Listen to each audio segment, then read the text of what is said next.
Good afternoon and welcome to the City Club of Cleveland. My name is Paul Harris and I am president of the City Club's Board of Directors. I'm very pleased to introduce today's speaker, Richard Williams, President and Chief Executive Officer of the American Indian College Fund. The fund was established in 1989. The fund's website describes the fund's mission as follows, quote, "The American Indian College Fund transforms Indian higher education by funding and creating awareness of the unique community-based accredited tribal colleges and universities, offering students access to knowledge, skills, and cultural values which enhance their communities and the country as a whole," end quote. Today, there are over 30 tribal colleges and universities in the United States serving students in 14 states. Mr. Williams is a native of Crawford, Nebraska, and earned a Bachelor of Arts degree from the University of Nebraska, majoring in University Studies and graduating magna cum laude. He thereafter earned a master's degree in Education Administration from the University of Wyoming, where he graduated summa cum laude. Prior to assuming the head position at the fund, Mr. Williams held the positions of Director of Minority Student Affairs, Director of the American Indian Upward Bound Program, and Director of the Student Academic Service Center at the University of Colorado at Boulder. In 1997, he was named President and Chief Executive Officer of the fund. As an educator, advocate, advisor, and historian, Mr. Williams has worked to increase the public's awareness of contemporary and historical American Indian issues. He has been a frequent lecturer, presenting, among other places, to the Central Intelligence Agency, the National Indian Education Association, the American Indian Higher Education Consortium, and the National Council of Educational Opportunity Associations. He formerly served as a consulting editor for the Discovery Channel series, How the West Was Lost, and as a monthly guest columnist for the Denver Post, submitting editorials on American Indian issues. In 2002, President Bush appointed Mr. Williams to serve on the President's Board of Advisors on Tribal Colleges and Universities. Mr. Williams has been widely recognized for his accomplishments and leadership. That recognition includes, in 1999, the Alumni Achievement Award and Distinguished Alumni Award from the University of Nebraska. In 2005, the Native Educator of the Year Award, presented by the Native American Resource Group in the Denver Museum of Nature and Science. Later in 2005, the Educator of the Year Award presented by the National Indian Education Association, and in 2007, an honorary Doctor of Humane Letters degree from Roger Williams University in Rhode Island. I am pleased and honored to present, on behalf of the City Club of Cleveland, Richard Williams, President and Chief Executive Officer of the American Indian College Fund.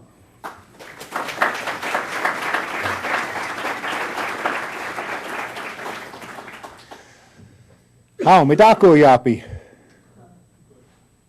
Lelon betuki lila washtelo. Lakota imachi api tatanka.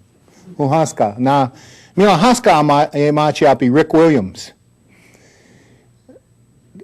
Dakia hel hata lila washtelo winuch chala na wachach chala hata lila washtelo plamia yellow.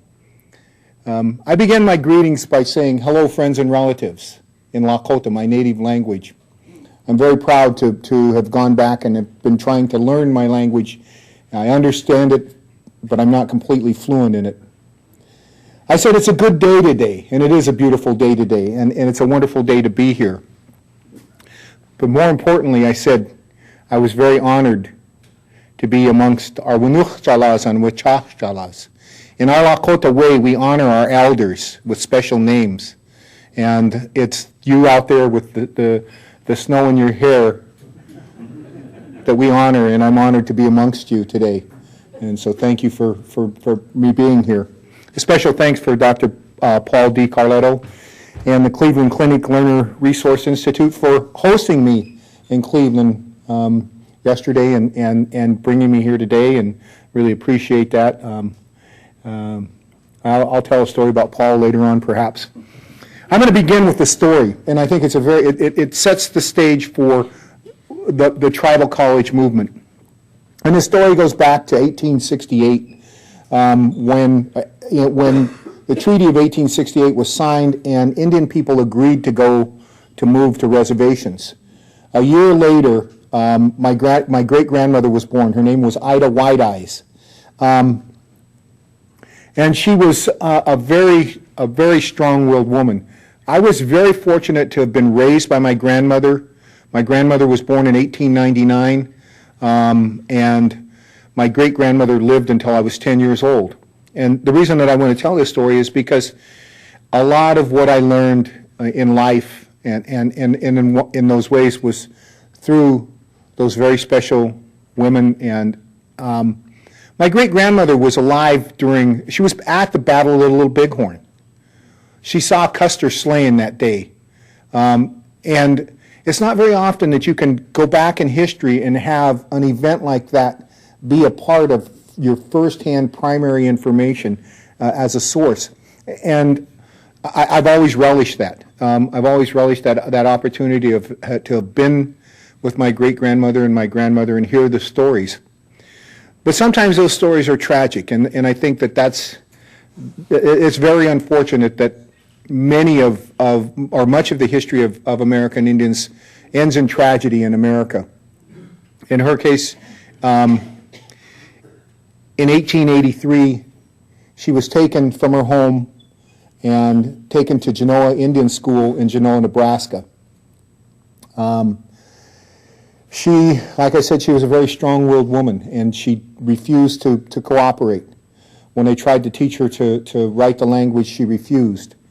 And when they tried to teach her to read the language, she also refused.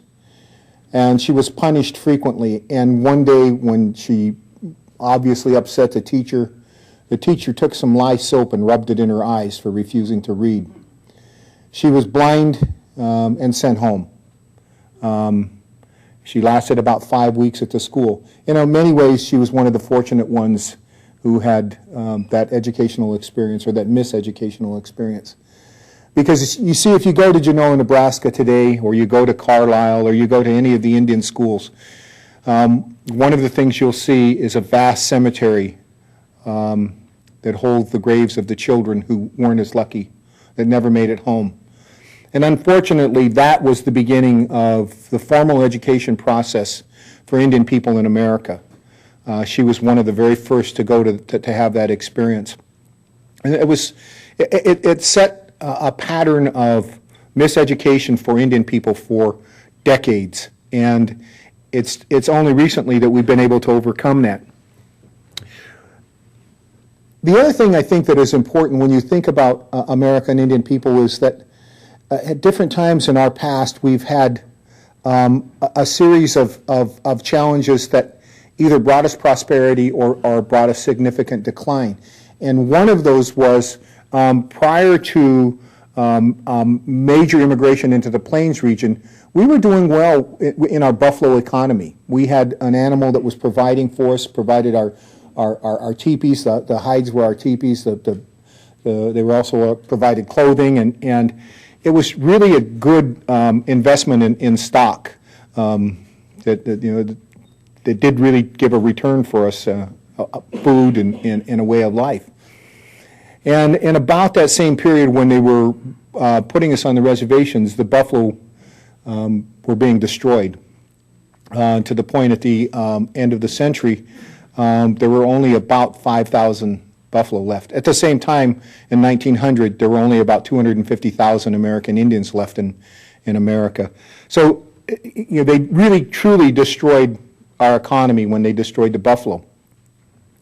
Well, we managed to recover from those losses and transformed our economy on the Pine Ridge Reservation, where I'm from, into cattle operations.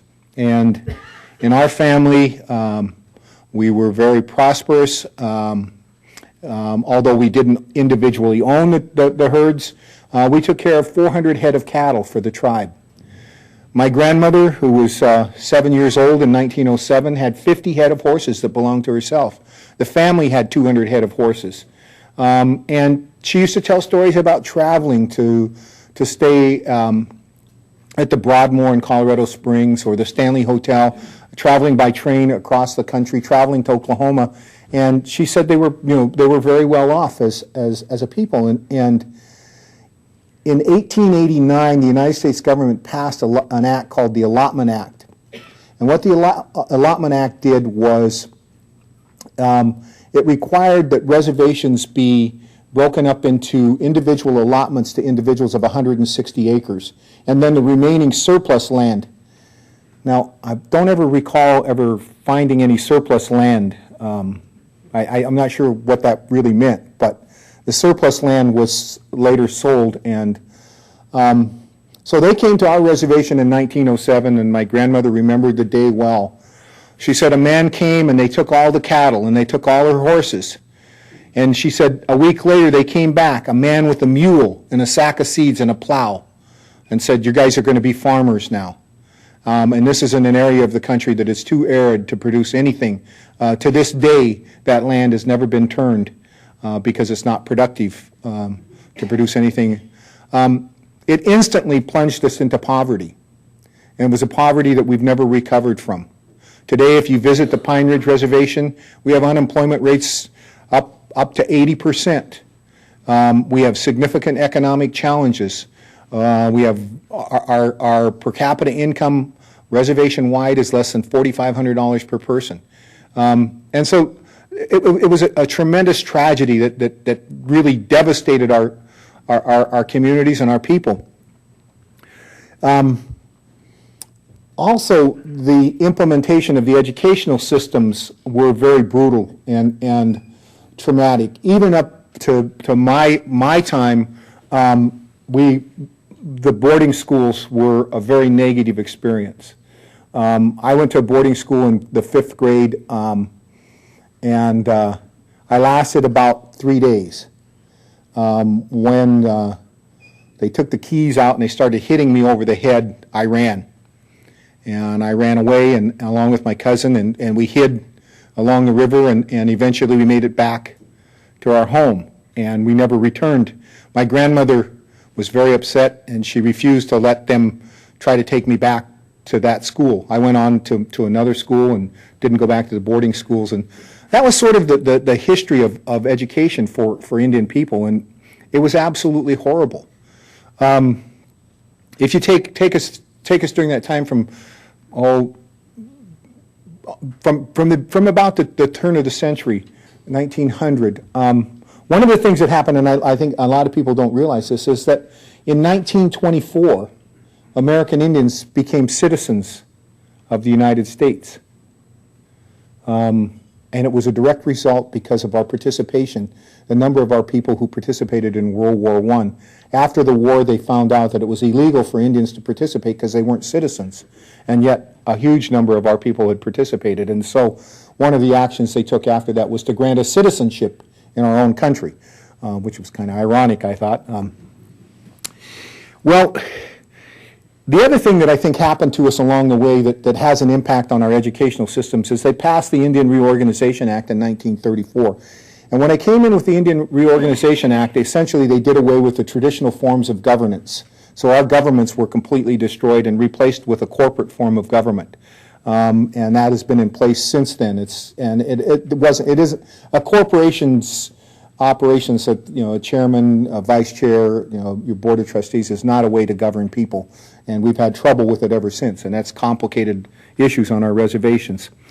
The good news about the Indian Reorganization Act in 34 was that they started allowing us to build schools in our local communities, and our students no longer had to go away to boarding schools, at least away from the reservation. There were boarding schools on the reservation.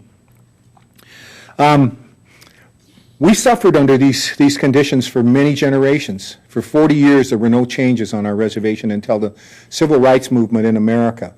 And the Civil Rights Movement in America brought significant changes to our communities. During that period of time, however, we were also suffering from a number of different problems: acculturation, assimilation, forced removal of our people into smaller reservation areas. You have a population here in Cleveland that was a direct result of those policies. We had a relocation program that took the young people off the reservations and moved them into the cities, offering them training and a place to live for a period of time. And many of your American Indian population here in Cleveland are a direct result of that relocation program in the 50s. And so you'll have second and third generation American Indians living in the city today as a result of that. Shortly after relocation, the federal policy became termination. It became in the best interest of Indian people, at least that's what the federal government said, was to terminate us. So they were going to go, they started terminating reservations, and about 50 reservations throughout the country were terminated. But things happened that changed in this world, and many of you will remember the days of the civil rights movement and the actions that happened. It was a great moment for Indian people, a great time for Indian people, because for the first time in the history of our people, Americans embraced American Indian people. We were no longer looked at as being that race of people to be exterminated, to gotten rid of, to eliminated, to be terminated. And in its place came federal policies that said, we now embrace you as Indian nations, you tribes, we consider you Indian nations. We value as partners in this government, in this relationship. We are looking back at the treaties, and we realize that we've made a number of errors in those treaties, in those contracts with you, and we're going to try to make it right for you. In 1972, they passed the Indian Self-Determination Act, which meant that tribes, for the first time in their history, were going to be able to determine things that were going on in their own communities. Followed by 1975 with the Indian Education Act, which provided resources for American Indians for the first time to attend higher educational institutions. Well, in 1969, some very, very brilliant leaders on the Navajo reservation who had looked at what had been going on in education and higher education for American Indians and recognized that we needed to educate our own people. And so they created the first tribal college, Navajo Tribal College, with the help of the funding came from the Economic Development Program and not out of education. There was some administrators who had visited the reservation, and you might say that they were very progressive. In some circles they were called hippies. And saw this, and were inspired by the fact that Indian people wanted to control their own destiny and managed to sneak them a grant out of economic development, and it started the first college. And from that, shortly after that, we had a number of other colleges started. So by 1976, we had 6 tribal colleges throughout the United States. Those tribal colleges banded together to create the Coalition of Tribal Colleges, which later became the American Indian Higher Education Consortium, and really began to change education in America for Indian people. In 1978, the AHIC got Congress to pass an act called the Tribal College Act, which provided for appropriations for tribal colleges, federal appropriations for the operations of the tribal colleges. Today, we realize about $5,500 per student from the federal government for students attending the tribal colleges, for American Indian students attending the tribal colleges. Today we have 33 tribal colleges throughout the United States. We have 4 tribal colleges that are developing. They are a true shining star in our communities. Tribal colleges have changed the history of Indian education in America.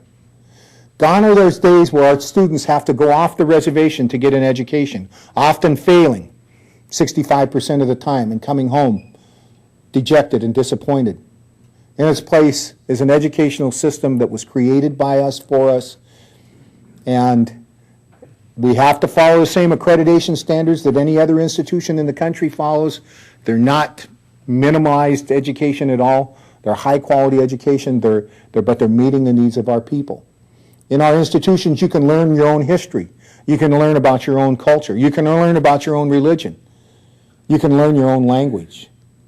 And most importantly, you can educate yourself to get a degree to support yourself in a career on the reservation.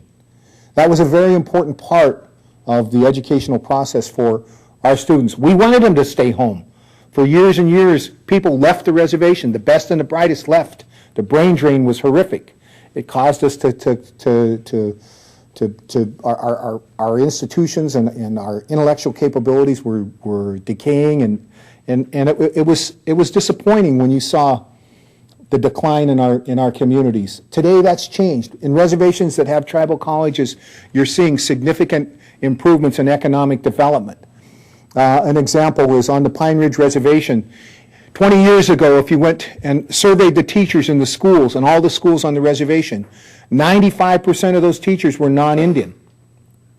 Today, you do the same survey, 95% of those teachers are American Indian, and 90% came out of the tribal college movement. So we have changed the history of Indian education in America. We have wonderful, wonderful programs in nursing and information technology. Think of a tribal college as a community center. You look around the community and you try to identify what does that community need? What does Cleveland need? What if we decided, well, Cleveland needs teachers. Well, we've got some healthcare facilities, so we need nurses. We've got a lot of high-tech industry, so we need people that are trained in information technology. We need some new businesses, so we need entrepreneurs in business. And that's what tribal colleges do. Their communities really look at what's going on in the surrounding areas, and then create degree programs to address those. And it isn't necessarily always at the highest level. One of our schools, Fort Peck Community College, looked around and they surveyed the area, and there were 15 toxic waste sites that were going to be cleaned up in the next 50 years. And they decided that they needed to create an employment opportunity for students. So they created a 10-week hazardous waste program at the tribal college, and every class has been full since they started it. These young people who are earning these degrees or these certificate programs are able to go to these work sites and earn $35 an hour working in the field. One of the side benefits has been very beneficial to the law enforcement communities in the area. You see these individuals are also trained to help with meth lab cleanups. And so the law enforcement agencies for about 500 miles around are incorporating their skills to help them with that. Let me talk a little bit about our students. 10 or 15 years ago, 70% of the students would have been female, with 2.5 kids, dropped out of high school, came in through a GED program, and was trying to get an education to improve her life. That statistic's changing rapidly. We're getting younger students in, and that creates a challenge for our institutions, because now we have younger students who are coming in, who are interested in getting a 2-year degree and transferring to another institution that may have a better focus on the special needs of a student. For example, we only have one school that can offer any engineering program, so if a student wants to go into engineering, our options are very limited. Our average student's about 24 years old now. 90% of our students are first generation, meaning nobody in their family has ever gone to college. 90% of our scholars have dependents. 73% work. However, 43% of those who work make less than $10,000 annually. The cost of tuition at our institutions, $2,400 a year. The total cost of attendance for a student at a tribal college is around $10,000. However, 95% of our students have unmet need. Most students don't go to school if they have unmet need. At our tribal colleges, they do. So you may have a financial aid package of $10,000, but you may only have $6,000 to cover that financial need. You're just going to have to suffer the consequences, find other ways to try to make up the difference. So our schools are definitely challenged from that standpoint. One researcher from the Carnegie Institute, when studying about the tribal colleges, called them underfunded miracles, because they truly are changing the history of Indian education in America. You know, recently, Dr. Paul DiCarletto had a chance to visit our schools and come out on a tour. We offer tours for people, for donors to come and visit the schools and get the inside picture of what's going on, meeting personally the students, and also having a chance to tour the country. We went into the South Dakota and visited the Pine Ridge Reservation and the Rosebud Reservation. And while we were traveling through South Dakota, this jackrabbit ran across the road, and the bus hit it. And it kind of made that. You know the sound when you run over a rabbit like that.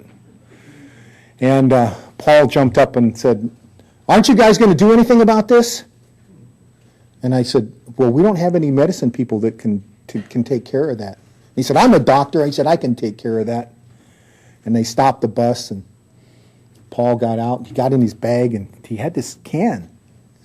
And he went back to that jackrabbit, and we're all sitting on the bus watching.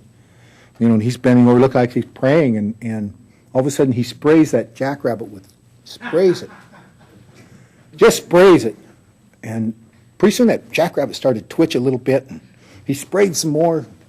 Pretty soon one ear went up. He sprayed some more, and another ear went up. The fourth time he sprayed, four times is sacred among the Lakota people. Fourth time he sprayed. That jackrabbit jumped up and started running and stopped and turned around and looked at Paul and went like this. And I'm sitting in the bus and saying, "Man, this guy's got some power, man. He's a medicine man. He's going to do well in our community." Rabbit ran a little bit further and turned around and waved again. And it kept doing that until it was out of sight. He came back and he got on the bus and put this can back in his bag. And at the next stop, I was curious. I said, "I got to know what's in that. I got to see." Paul, I said, "What's in that? What's that can say?" "Oh," he said, "It's nothing." And he handed it to me, and I looked at the label, and it said, "Hairspray, brings dead hair back to life. Comes with a permanent wave."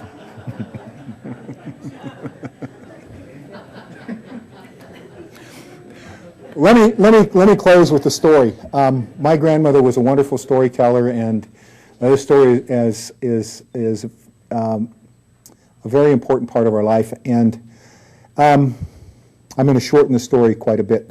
A long time ago, during one morning, right when the sun was coming up, a little boy was born, and he was a very special little boy. And the people named him Sun Boy. And during his life, which was very short, he used to sit on top of a hill and watch the sun. And he went blind up there because he was the exposure to the sun. His grandfather told him not to. After being up there on his 7th birthday, the tribe experienced a winter that they couldn't believe. The sun never came out for November, December, January, February, March, April. The people were without the sun. The earth looked like it was dying. It was gray, and they didn't know what to do. And they prayed, and finally they brought this little boy to the council among the people, among the elders, among the seniors, and they said, "What should we do?" And this little boy said, "I'll say a prayer for you guys." So he went up on top of this hill. Even though he was blind, he sat up there on top of that hill. And all day long he prayed, and he prayed, and he prayed. And he stayed up there overnight, and it was cold, and he was sick. And the very next morning, the prayers were answered, because you see the sun started coming up, and it was that beautiful red sun you see sometimes. And everybody recognized it, and everybody was happy. The sun had come back to the people. And that sun went across the sky, and that little boy sat there, and he felt that sun, and he was pleased. However, when the sun went down that evening, the little boy passed away. Everybody in the community, all the people were sad, the loss of this wonderful little boy. The very next day, his mother, knowing that they had to move their camps, because when somebody died, they would always move their camps, went to where he was buried. And where there had been a grave covered with white rocks, now there was a circle of white rocks. And in the center of that circle was a flower that was growing. And the people came up and they looked at this flower and they said, "We've never seen this flower before." And they watched it. And as the sun went across the sky, the flower turned and followed the sun. And to this day, if you go out onto the plains regions, you'll oftentimes see this flower. Never existed before. But this was this little boy's gift to us, and it's called the sunflower. The tribal colleges have been a gift to our Indian people. and we thank him for that. What will your gift be for the future? Thank you.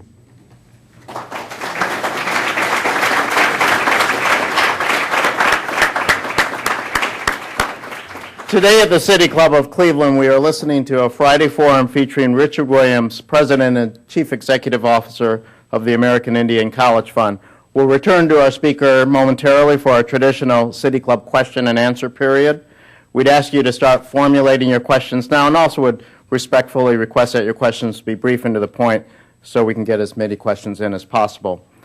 Members and guests alike are welcome to attend City Club forums, and we certainly hope that everyone listening will join the City Club in the coming year as we celebrate our 100th anniversary. Now, that celebration will begin in October of this year. We're actually 99 years old in October of this year, and will culminate with a gala in October 2012. So you can start celebrating early if you'd like to, but there will be a lot of news forthcoming on that big event.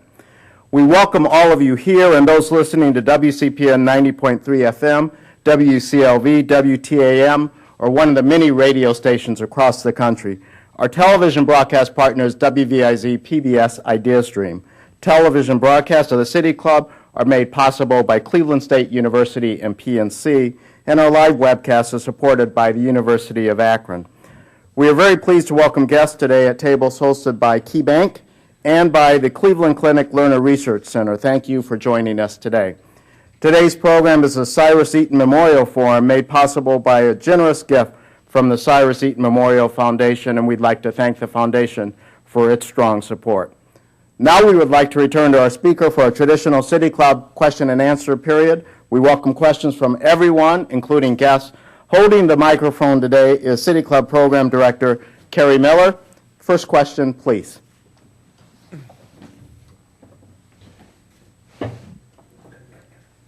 Mr. Williams, your talk reminds me of my grandmother, who was a native of Nebraska, graduated from the University of Nebraska sometime in the 19-teens, 12, 13, something like that.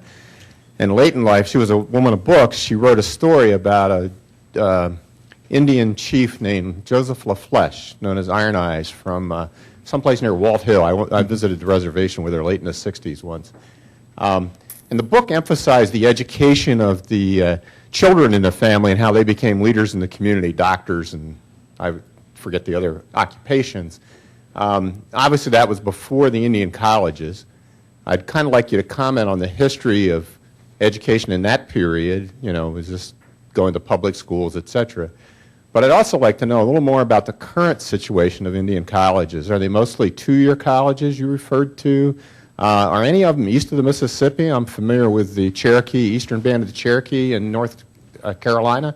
Don't believe they have a college. A lot of community colleges in their neighborhood that they use, I'm sure, but I'd like to know more background on that. Thank you. Francis LaFleche was Omaha. He was a leader of the Omaha, and he was one of those rare individuals that had the opportunity to get an education during that period of time. It was very, very uncommon for somebody to have that opportunity. One of our tribal colleges, the other question was our tribal colleges, 33 tribal colleges. 13 of our tribal colleges are capable of offering four-year degrees. 2 of them offer master's degrees. The remaining 20 offer two-year degrees, but they have the capability of offering a four-year degree using somebody else's accreditation through distance learning. They are serving about 16,000 full-time students, 30,000 students in other capacity, and a total of about 60,000 people throughout the nation. 33 sites. Our furthest eastern site is Michigan. I think we have 3 schools in Michigan, mostly in the West. We have 1 school in Washington. So we have 33 institutions, but we have campuses at 79 sites. So that's a little bit more about the tribal colleges.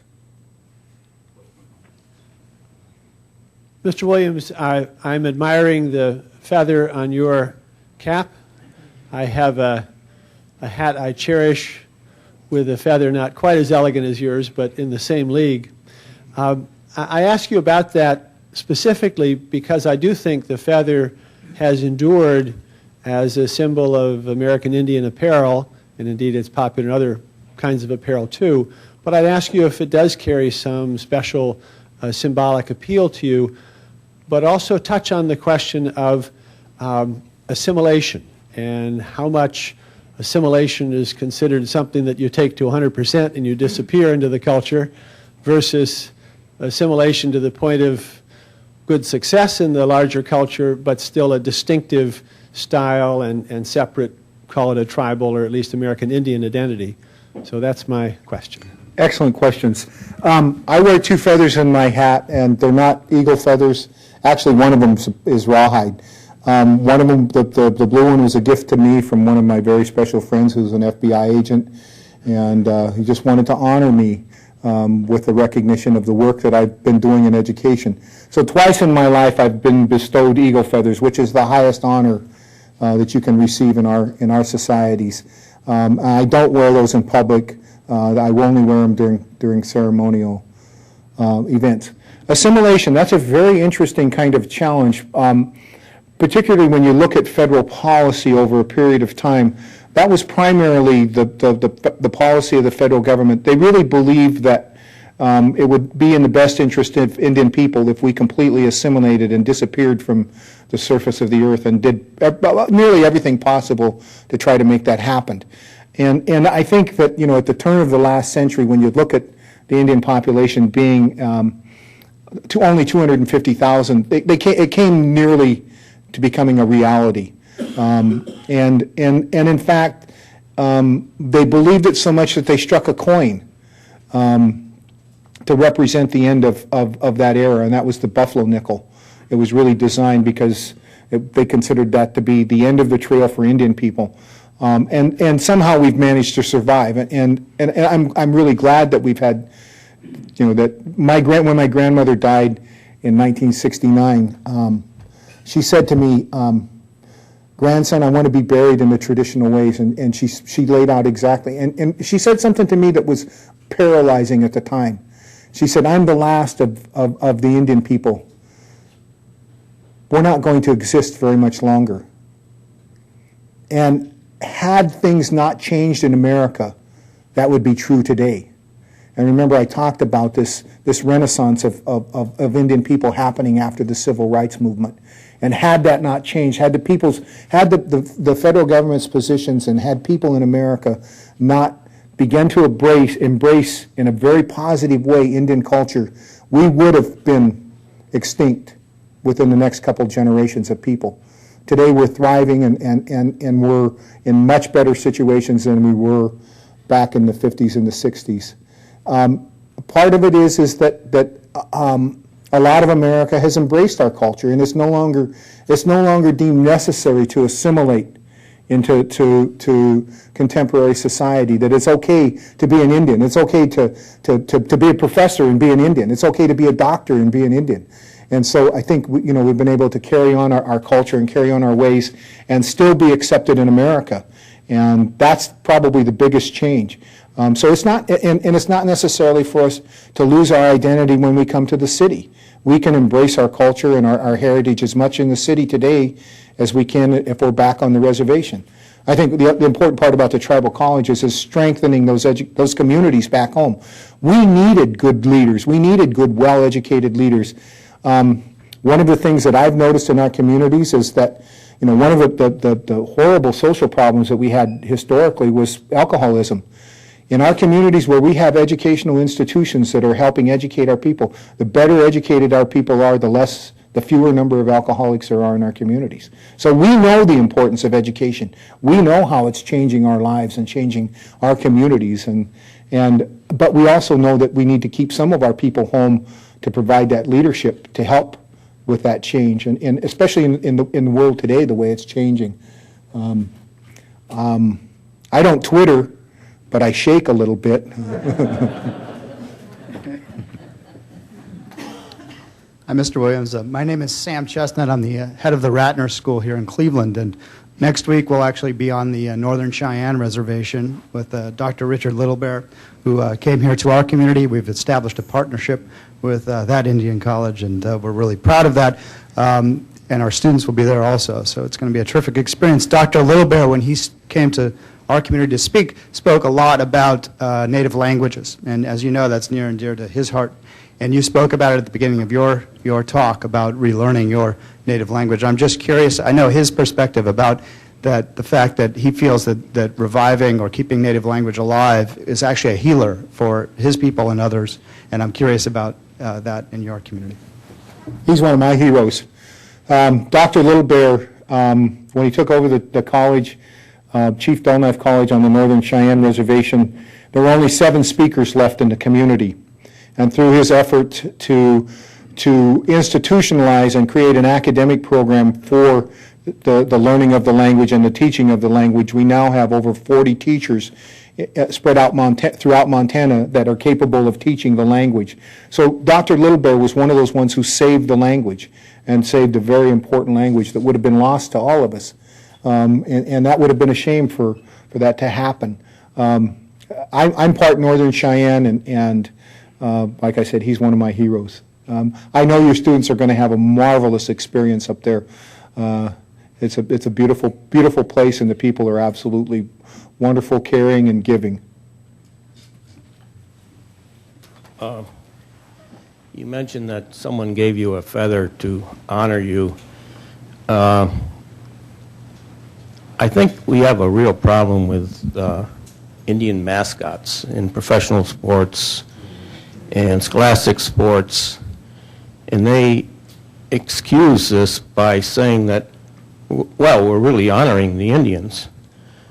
I mean, do you feel particularly honored by this, like Chief Wahoo and Washington Redskins and whatnot? Well, what a place to bring that question up, huh? No, I don't feel honored by mascots. I think it's embarrassing and it's insulting. And the reason I say that is when it hits directly in your own home and in your home communities, it's challenging. My children had to go to a school that had a mascot called the Warriors, and it was this horrific picture of this savage, and it was all through the school.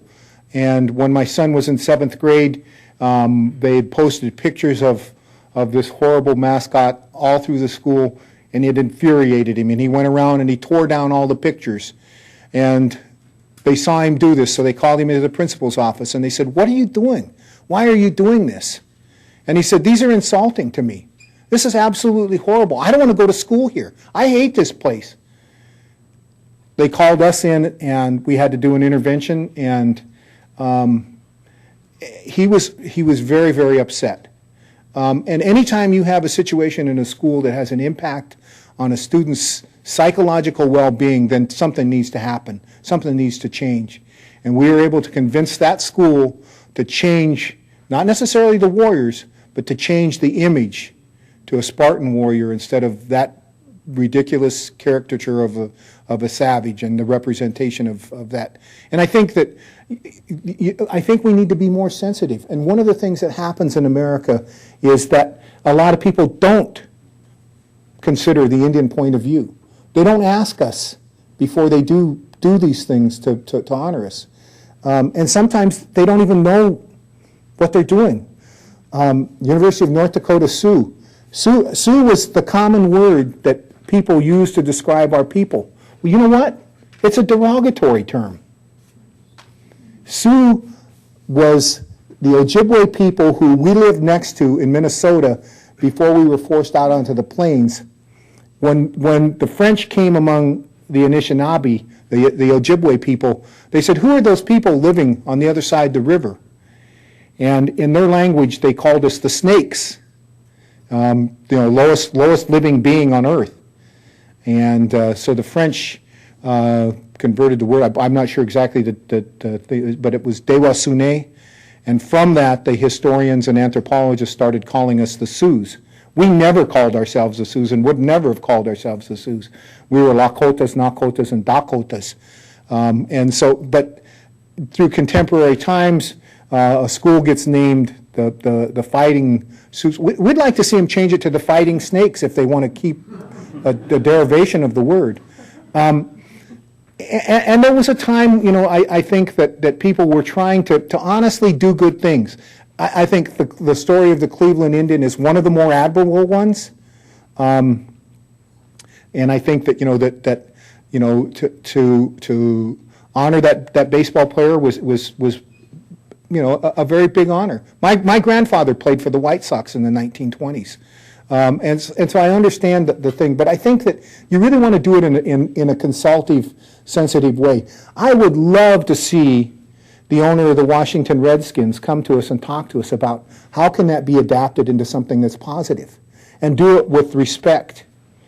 We've done that with many schools throughout the United States, where they've come back to us and they said, well, if you don't like it, how can we make it so that it works? How can we make it so that it's a positive, honorable thing to do for your people? And we've managed to do that. I think we could create some positive images. I still have the problem with just being a mascot, and I know my son and my children had trouble with the whole idea of being mascots. So, good question. Good morning, and thank you very much for coming and speaking with us today. My name is Dennis Althauer. I'm an inventor, entrepreneur.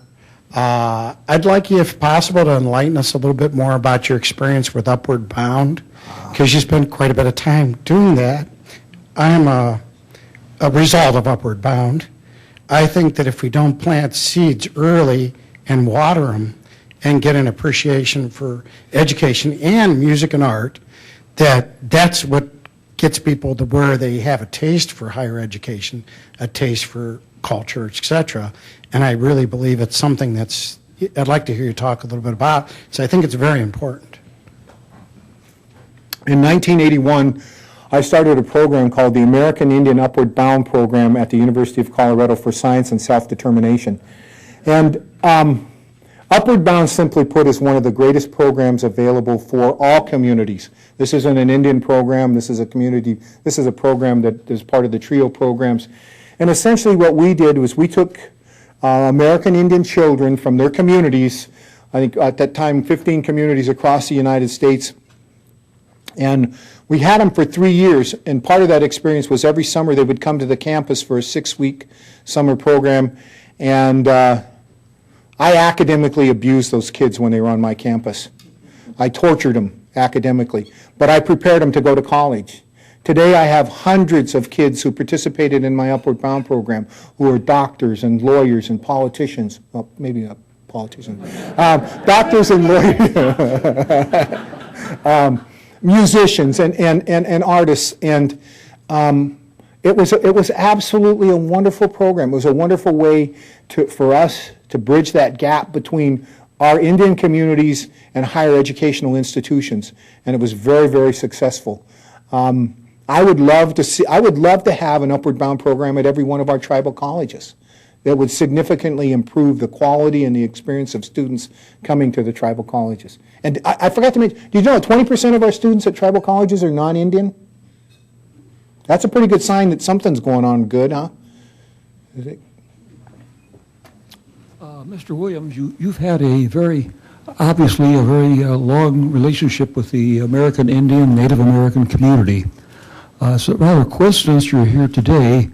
Just a few days ago, President Obama announced a major change in the United States immigration laws. Native Americans had no problem with immigration because they were the very first ones here, But what is the feeling of the Native American community regarding the many proposals that were made by President Obama just this week? That's a very interesting question. We tease amongst ourselves that we had poor immigration laws very early on. And we probably should go back and revisit those laws. That's a difficult question, and particularly when you're looking at our southern border from Mexico, because what you're looking at are oftentimes Indian nations that existed on this side of the border prior to removal. We have one tribal college that sits on the Tohono O'odham reservation, and half the reservation is in Mexico, and half the reservation is in the United States. So half of those people who are living on that reservation have immigration issues coming across the tribal border. the interesting piece that we see is many of those people who are coming across the border are indigenous people. They're descendants of indigenous people who historically for thousands of years moved freely through the Americas. We wouldn't have populated all of the Americas had that migration not taken place.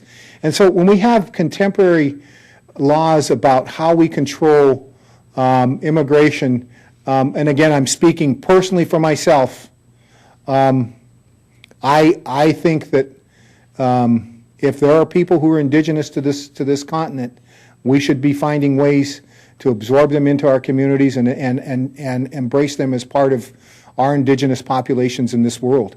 And so I think that would be my position. I mean, we did that early on. If you look at the Eastern Seaboard, when Europeans came to this country, we embraced Europeans coming to this country and helped them adapt to this world. And I think that was sort of an American spirit that wasn't necessarily always true around the world. And I think that's a good thing to do, is try to embrace people to new people into the communities. The challenge is when they start displacing you or start bringing other challenges to your communities, and we have challenges with people that are immigrating from the South and with drugs, for example, coming to the reservations, and we're trying to deal with those in a meaningful way. But I believe in the Lakota way. We say, Midako Yasi, all my relatives. It means we're all related. We consider everybody in this room to be our relatives. We don't try to treat people differently. Our first law is respect. We respect each other, respect the world around us, and that means that if we've got resources that we can share, we will share them when we can. What was the American Indian population in the most recent census? It depends on how you look at it. I think self-identified, we're almost up to 4 million, but tribally documented about 2.3 million. Good afternoon. I'm wondering if you see any parallels between the Native American college movement and the Black college movement, and if there are any lessons that can be learned or applied from one to the other, since the Black college movement has created the growing respect for those colleges over time, and that issue of assimilation and respect for cultural heritage and identity. I think there's a very important parallel between the tribal colleges. Oftentimes we look to our brothers at the historically Black universities to get guidance, and particularly they've done extremely well with the federal government and research grants, and we're only hoping to be able to move ourselves into a position to be able to garner those kinds of assistance. They've been here a lot longer. The United Negro College Fund is an awesome organization. They've done very well. The American Indian College Fund hopes to be in those shoes one day. I think the biggest difference is that when you're looking at American Indians and you're looking at tribal colleges, you're really looking at Indian nations having colleges, and that's the biggest distinction between the historically Black institutions and the tribal colleges. But you know, we partner together all the time and work closely together. Sometimes we're in competition, but that's good. Rick, the independence of the Native American nations has given the opportunity to have a lot of revenue come in through gambling, casinos that are on Native American property or land. Have you gotten any money flowing into the education system from the gambling interests, Native American gambling interests? Okay, I'm going to answer that in two ways. Not all of the casinos are making money. Foxwoods, for example, everybody know Foxwoods. It's the largest casino in the world. It's up in Connecticut. Is in receivership right now. We have a number of casinos across the country that, for many reasons, and primarily through unscrupulous people coming into the reservation and taking advantage of Indian people, getting to sign management agreements where they're taking 35% of the profits, giving us loans of 25% to build the facilities. It's been a challenge, and so not all of our our casinos are making money. And I think that's a myth in America. You know, you think about casinos and you think about the wealth that they generate. In Connecticut, one of the reasons why our casinos, both the Mohegan and Foxwoods, are having trouble is they were required to sign a state compact with the state of Connecticut, where the state of Connecticut takes 25% off the top, not off the profits, but off the net, gross, and that makes those institutions, those gaming institutions, a little bit more challenging to be profitable. Now, having said that, we have about 20 casinos across the country that do well. The Shakopees in Minnesota, the Oneidas in Wisconsin, many of the California tribes, the San Manuel. And every one of those tribes have significantly committed resources to their own people to get educated. Every one of those people have an opportunity to go to school and have significant resources to go to school. We haven't been as influential with those gaming tribes to help us, and partly it's because when you have a tribe in California and you got a tribe in South Dakota, there's really no connection between, we're Indians, but there's no connection between the two. You don't connect New York with Nevada or Las Vegas, so there's no connection.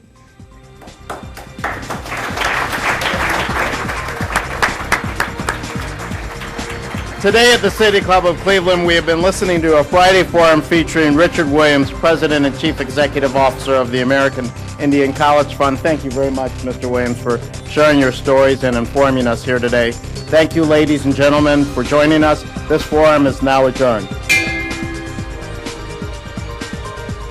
For information on upcoming speakers or for podcasts of the City Club, go to cityclub.org.